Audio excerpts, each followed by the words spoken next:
What's up guys, j'espère que vous allez bien. On se retrouve aujourd'hui pour une nouvelle vidéo et c'est la partie numéro 2. Plutôt l'oral. Oui, Comment ça se passe? alors l'oral. Alors, c'est la deuxième phase de la partie Oui. admission. Effectivement, là, l'admissibilité étant passée, là, on est sur l'admission. Donc, en parallèle de la lecture qualitative du dossier Parcoursup, on a effectivement l'oral. C'est 20 minutes devant un jury de 2 personnes. La composition du jury, vous avez répondu tout à l'heure, c'est normalement deux personnes Oui, qui sont de l'IEP. pas forcément les deux. Le principe, c'est qu'il y a toujours un enseignant D'accord. de l'IEP plus ce qu'on appelle une personnalité extérieure, un professionnel. Ça peut être un ancien de l'établissement. Alors, parfois, quand on dit ancien, ça peut être un ancien qui est actuellement en poste à l'établissement, mais c'est jamais deux enseignants de D'accord. l'IEP. Par contre, on essaie toujours d'avoir deux visions différentes des candidats. Les convocations sont envoyées donc cette année autour du 15 avril et pour un oral qui va se dérouler, pareil cette année en 2024, entre le 22 avril et le 3 mai. Donc il faut être réactif lors de la réception de la notification d'admissibilité, puisque c'est au candidat de choisir son créneau de présence à l'IEP pour cet oral. Sachant qu'un créneau, c'est une demi-journée. D'accord. Alors nous, bien entendu, on prévoit toujours suffisamment de créneaux pour l'ensemble de nos candidats. Il n'y a pas une sélection là-dessus, hein. C'est pas premier arrivé, sinon tant pis, vous êtes éliminé, pas du tout, hein. Mais il faut faire très attention, notamment à ses disponibilités, puisque un candidat qui a des contraintes calendaires de par un voyage ou peu importe la raison, si jamais quand il se connecte parce qu'il a attendu 3 à 4 jours, même des fois 2 jours, hein, ça peut aller très vite, et qu'on ne lui propose que des dates sur lesquelles il n'est pas là, ça peut être très compliqué pour nous d'organiser autre chose. Il y a plein de candidats qui passent. Mm. Il y a des notes qui sont prises en fait chaque jour et à la fin, vous refaites une sélection. Comment ça se passe? Nous, on a, de par le choix des créneaux des candidats, on a une liste, hein, de candidats par demi-journée de prévus. Tous ces candidats sont répartis sur des jurys. Chaque jury a une grille de notation anonyme, hein. Le jury n'a que le numéro Parcoursup du candidat. Il y a 4 items sur la grille de notation. Et donc, à la fin de chaque demi-journée, le binôme, hein, de jury nous rend son lot de grilles de notation et c'est comme ça que nous récupérons les notes. D'accord. Et à la fin, après, c'est une sorte un peu de petit classement où vous mettez les notes reçues, ça fait une petite moyenne. Et Voilà. ensuite, vous avez après les numéros du coup. Il y a effectivement Ok. une moyenne qui est faite avec la note de la phase d'admissibilité, la note de dossier, la note d'oral. Et donc, c'est pris à respectivement 40%, 20% et re 40%. D'accord. Et c'est comme ça qu'on établit la moyenne générale, À la fin. voilà, à la fin pour le candidat. Et alors, je ne sais pas si c'est comme j'avais eu, mais c'est vrai que nous, c'était un petit peu en trois parties où la première partie, c'était présentation Mm. donc de nous. Ensuite, on avait une caricature, donc on devait choisir entre 1 et 20. Et derrière, ils allaient chercher le petit porte-vue avec l'image. Et ensuite, on avait une dernière partie où on revenait un peu sur notre projet motivé. C'est toujours pareil. C'est toujours pareil. Après, matériellement, Oui. c'est un peu différent pour le tirage au sort Les numéros.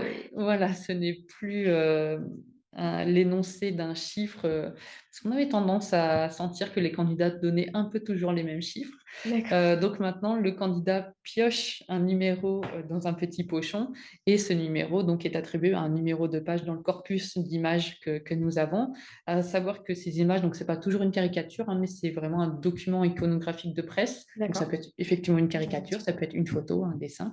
Il y a toujours cette illustration de faits d'actualité. Alors, autant systématiquement, l'oral commence toujours par la présentation personnelle du candidat, autant après, entre l'image de presse et l'échange avec le jury, certains jurys préfèrent d'abord faire l'échange puis l'image de presse, D'accord. ou inversement, ça c'est pas gravé. Voilà, faut pas être trop perturbé si finalement le jury ne fait pas tirer au sort directement après la présentation. C'est aussi parce qu'au feeling, il préférera rebondir peut-être sur la présentation personnelle du candidat et enchaîner directement avec les échanges. Et alors, comment on commence notre présentation? Alors, une présentation personnelle, bon, après, classiquement, c'est normal, c'est aussi rassurant pour le candidat de commencer par je m'appelle, je viens du lycée, voilà. C'est vrai que je disais que les grilles étaient, notamment les grilles de notation, étaient anonymes parce que nous, on ne demande que le numéro, mais bien sûr, le candidat peut se présenter personnellement, ça n'a aucune importance. Enfin, on n'est pas tenu à ce secret-là pendant l'oral, donc c'est très bien de commencer comme ça. Après, le principe de la présentation, c'est qu'elle ne doit pas être trop longue, c'est pas chronométré, mais on estime qu'une présentation correcte, elle tient sur 2 minutes, 2 minutes 30 environ, voilà, pour si les candidats souhaitent s'entraîner. Au-delà, c'est juste que ça fait un tout petit peu long, notamment pour que le jury puisse avoir le temps d'échanger avec le candidat et d'enchaîner aussi sur l'image de presse. Donc, en petit conseil, ce serait quand même de bien préparer, Oui. mais pas trop préparer. La présentation personnelle, c'est normal qu'elle soit préparée à l'avance parce que effectivement, le candidat rentre, il s'assoit, il reste debout d'ailleurs à son aise, et le jury lui demande tout de suite de commencer par ça. Donc c'est normal de s'y préparer, d'avoir le déroulé dans sa tête. Par contre, les candidats ne sont pas là pour réciter une poésie, donc la présentation doit néanmoins rester fluide et naturelle. Donc c'est vrai de dire qu'il ne faut pas trop s'y préparer dans le sens où il ne faut pas forcément l'apprendre par cœur mot pour mot parce que ça va se ressentir d'un point de vue naturel.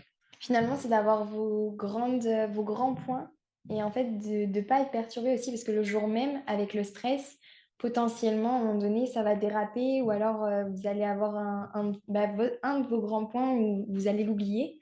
Et bien là, il faut savoir juste se dire, bon d'accord, je repars, j'avais mes grandes idées en tête et là, je vais plutôt partir sur ça, sur ça, sur ça. Et finalement, vu que c'est votre présentation en fait, de votre personne, c'est de montrer que vous vous connaissez un minimum et de lancer des petites perches pour que derrière le jury puisse rebondir dessus et vous emmener sur toutes les choses que vous connaissez normalement plutôt bien. Tout à fait. Je partirai sur ça. Ok. Aussi, il y avait une petite question qui était comment on peut montrer un peu cette originalité, cette fameuse personnalité. C'est vrai que bon, il n'y a pas de tenue particulière exigée. Non, tenue correcte malgré tout. Tenue correcte. Attention, tenue correcte, vous devez être à l'aise, le candidat doit être à l'aise effectivement à l'oral, c'est pourquoi on n'exige pas de venir dans une tenue stricte. Malgré tout, il est toujours préférable de rester dans une tenue correcte, même s'il peut parfois faire très chaud au courant du mois d'avril-mai. Attention à rester d'un point de vue vestimentaire correctement habillé. Ok. Mais par contre, autrement, pour l'originalité, je sais qu'on peut. Moi, j'avais fait ça, si jamais il y en a. J'avais ramené un petit objet et c'était un crayon qui venait en fait de Nouvelle-Zélande. Donc, ça faisait écho à un des voyages que j'ai pu faire avec mon lycée. Et en même temps, ça pouvait rebondir aussi sur le journalisme parce que je faisais partie du journal des lycées, tout ça. Et puis, j'étais très intéressée pour faire du journalisme par la suite. Donc, en plus, c'est très rassurant d'avoir un crayon parce que parfois, avec les mains, on a envie de faire quelque chose. Et donc, c'était un peu ma petite technique. Et c'est vrai que j'avais pu rebondir dessus le crayon à la fin. Cette idée d'objet est intéressante, effectivement. Alors, attention, par contre, à ne pas ramener n'importe Non, quel oui. objet. Après, ça peut être un tout petit objet qui permet au candidat d'être rassuré et sur lequel le jury pourra profiter. Mais qu'est-ce que c'est que cet objet, etc. Attention à ne pas tomber trop dans l'originalité. Si vous commencez à ramener votre doudou, ça peut être gênant. C'est pas tant l'originalité que le jury va rechercher, mais la richesse du profil, l'intérêt du candidat pour le monde contemporain, pour les enseignements à l'IEP, pour même ce qui l'intéresse lui directement, une activité particulière qu'il pratique ou une passion qu'il a dans un domaine. Et c'est la façon dont il va en parler qui va faire la richesse de l'oral aussi. Et c'est vrai que maintenant que je suis à l'IEP, je me rends compte qu'on le prend comme une sélection, c'en est une, mais finalement, c'est aussi nous aider parce que s'ils se rendent compte que potentiellement on ne correspond pas à ce qui va, ou en tout cas ce qu'ils proposent ne va pas correspondre à ce dont on a besoin par la suite pour notre projet professionnel, mais aussi pour le plan personnel, finalement, c'est aussi nous aider. Tout à de fait. faire ça. Exactement. L'oral est effectivement une épreuve de sélection en soi, mais quelque part, nous, c'est un peu aussi un moyen d'orienter les candidats. Mm. C'est vrai qu'un candidat qui n'a pas une bonne note à l'oral, ce n'est pas forcément, il ne faut pas le prendre pour soi, c'est pas Mm. forcément parce que le candidat n'est pas intéressant, hein, loin de là, nous, on n'est pas là pour juger une personnalité, mais pour aussi, pour le bien-être du candidat, voir si le projet qu'il propose, sans que ça soit forcément un projet pro, hein, mais même d'un point de vue orientation, intérêt pour les sciences humaines, les sciences Mm. sociales, etc., si dans le discours qu'il a, on sent que ce n'est pas du tout ce qui l'intéresse, nous, on est là aussi pour protéger le candidat, Ouais, c'est pour ça. ne pas l'intégrer dans un établissement qui finalement ne l'intéressera pas. Mm. Voilà. Et même aussi, on évoquait la partie stress. Euh, une petite technique, surtout pour les filles, si vous avez tendance à toujours vous toucher les cheveux, etc., bah, l'idéal, c'est de les attacher. Au moins, comme ça, il y a pas de distraction. Il est vrai. Alors, de toute façon, l'oral engendrera du stress. Mais Obligé. même nous, adultes, Oui. si on doit passer un oral, quand on passe les concours de la fonction publique, etc., on doit passer un oral, on est stressé. Donc, on n'évitera pas le stress, mais le stress peut être bienfaiteur aussi. Donc, c'est pas grave de ressentir du stress. Par contre, le tout, c'est que ça ne soit pas bloquant, Mm. effectivement. Et pour ça, déjà, il faut se sentir à l'aise. Par exemple, ne vous dites pas, si je m'assois, ils vont mal le voir. Si je reste debout, ils vont mal le voir. Le candidat doit être à l'aise. S'il préfère rester debout, il restera debout.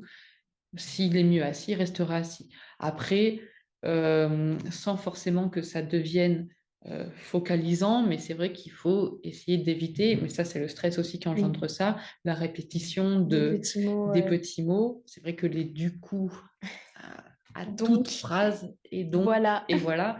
Bon, au bout, dites-vous juste que le jury il va voir peut-être une vingtaine de candidats par jour. Au bout d'un moment, c'est vrai que le jury peut s'attarder un peu trop sur ces petits Mm. tics de langage. Malgré tout, c'est normal qu'avec le stress, ils ressortent.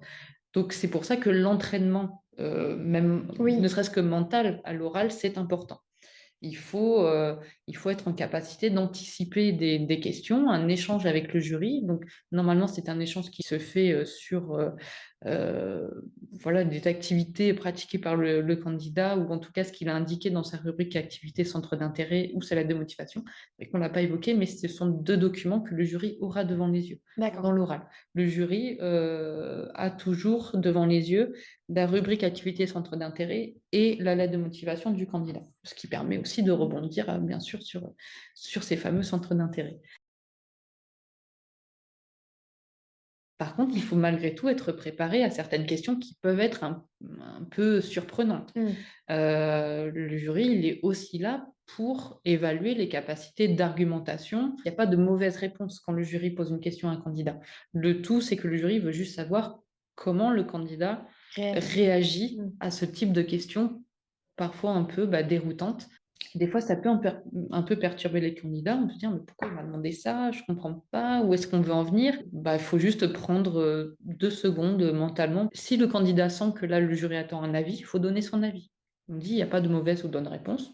Simplement donner son avis sur la question posée et ça se déroulera bien. Et si finalement, il n'y a pas de réponse parce que ça devient trop dur pour le candidat de répondre à ça, et bien, le candidat est libre aussi d'orienter sa réponse vers un autre sujet. Mm.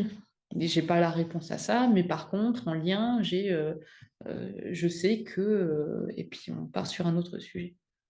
Et aussi, parfois, ben, c'est mieux aussi de prendre un petit peu de temps pour réfléchir. Bon, pas une minute, mais si c'est 5 secondes, ça peut paraître très long comme ça de notre côté. Mais la personne en face se dit, ah, bon, déjà, c'est en train de mûrir un petit peu et ensuite va pouvoir rebondir. Je pense que c'est préférable. Oui, Après, il y a aussi cette question, est-ce que si je ne comprends pas bien la question, je peux la redemander? bien sûr. Ok. Bien sûr, mais de toute façon, le jury est bienveillant avec le candidat. Pareil sur l'image d'actualité, si le candidat n'est pas capable de reconnaître la personnalité ou l'événement illustré, ce n'est pas grave. Le jury ne va pas attendre 20 minutes comme ça que le candidat réponde, hein. C'est pas intéressant ni pour lui ni pour Oui, le candidat. Le jury orientera l'oral vers un autre sujet ou aidera, donnera des indices au candidat. Un jury ne bloque jamais un candidat plus de quelques secondes sur un sujet. S'il sent que là, il y c'est trop a, compliqué. voilà, que c'est trop compliqué, qu'il enchaîne sur autre chose, il pose une autre question. Et au niveau de cette fameuse un peu partie image, caricature, etc., au niveau de l'actualité, Mm. quelle est, enfin, c'est l'année passée, l'année en cours, il y a Alors, 10 ans? Non, peut-être pas. non, il n'y a pas 10 ans. On n'est pas là, comme je dis, on n'est pas là pour piéger le candidat. Oui, La bienveillance fait aussi qu'on ne prend des faits d'actualité qui ne se sont déroulés que dans les 6 à 12 derniers mois oui. précédant l'oral. Alors, par contre, ça peut être un fait d'actualité ancien qui, de par un événement cette Ressurgit. année, voilà, Mm. ressurgit. Ça, c'est possible. Et est-ce que par contre, il y a des, on va dire, un cadre un peu où je reçois l'image, je dois faire ça premièrement, deuxièmement, troisièmement, ou on s'adapte? Il faut s'adapter. Il faut s'adapter. De toute façon, on n'attend pas un argumentaire construit sur D'accord. l'illustration d'images. C'est pour ça qu'il n'y a pas de temps de préparation sur la réaction de cette image. L'image est piochée. On peut laisser bien sûr quelques secondes au candidat. D'ailleurs, s'il a besoin de ces quelques secondes, il ne faut pas qu'il hésite à le dire au jury. Est-ce que vous pouvez me laisser le temps juste de la réflexion, que je remette de l'ordre dans mes idées? Le jury laissera et là, le candidat enchaîne directement sur le nom de la personnalité, l'événement et ce qu'il connaît, mais sans avoir un plan de partie, de sous-partie euh, précisément. Je sais pas si ça peut aider. Moi, de mon côté, ça m'avait rassurée de me dire, j'avais eu une caricature, j'avais eu sur Black Lives Matter avec George Floyd, parce que c'était à ce moment-là très d'actualité. Et en fait, j'étais partie un petit peu comme on fait en histoire-géographie, où premièrement, bah, je présentais le document. Ensuite, j'expliquais, enfin surtout, enfin, j'exprimais ce que je voyais. Et ensuite, j'essayais de l'expliquer avec l'actualité et tout ce qui se passait.